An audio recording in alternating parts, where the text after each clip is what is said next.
Buenos días, hermanos. Viernes 2 de abril, Viernes Santo.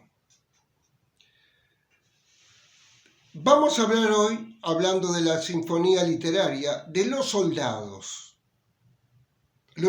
que crucificaron a Jesús.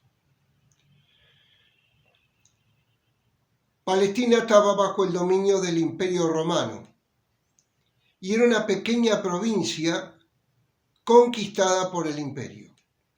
El imperio avanzaba, estaba César Augusto, Tiberio y Nerón en la época de Jesús.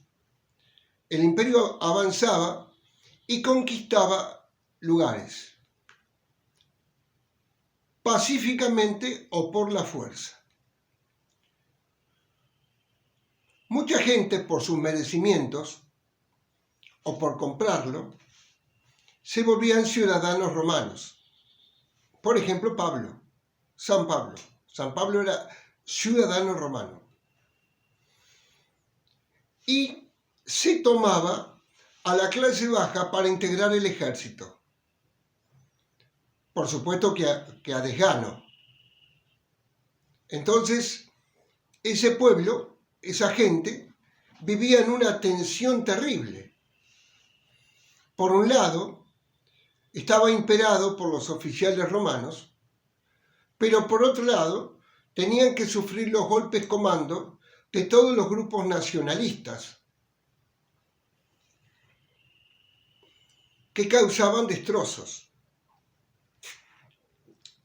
¿Te acordás cuando Poncio Pilato dijo, cuando Jesús dijo lo que hizo Poncio Pilato, que mezcló la sangre humana con la sangre de los sacrificios? O sea que Poncio Pilato, que evidentemente respondía a Roma, hacía masacres con los reaccionarios. Es decir, que el soldado estaba entre dos frentes y no tenía lugar donde volcar su problemática y su situación psicológica. Vivía una situación de opresión psicológica, evidentemente sin libertad. Por un lado, los romanos que lo imperaban, y por otro lado, los nacionalistas que pegaban golpes comandos, sobre todo la parte del Sanedrín que era nacionalista, los zelotes. Eso explica de alguna manera la hazaña con la cual se castigó al Señor Jesús. Encontraron en el Señor Jesús a alguien más débil que ellos, alguien más oprimido que ellos, porque es el Sanedrín, la casta sacerdotal judía, la que promociona la muerte de Jesús.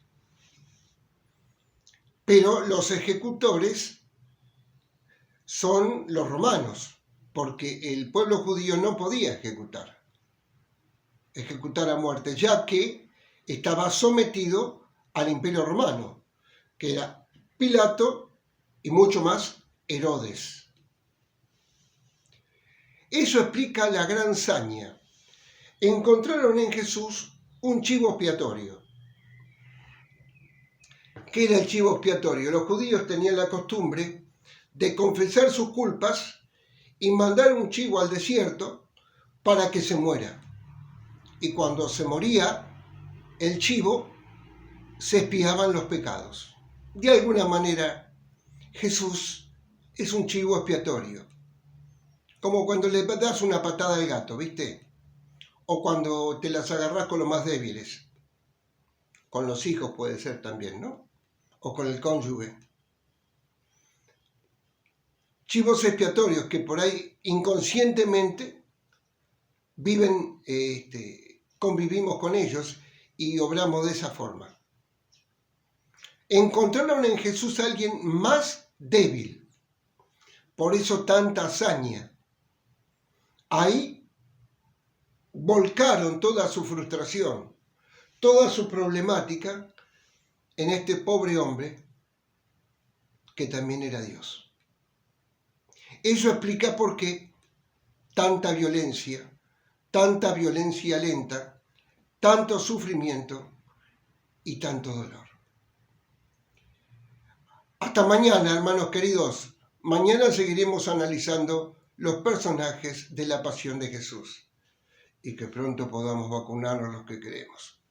Que el Señor te bendiga en el nombre del Padre, del Hijo y del Espíritu Santo.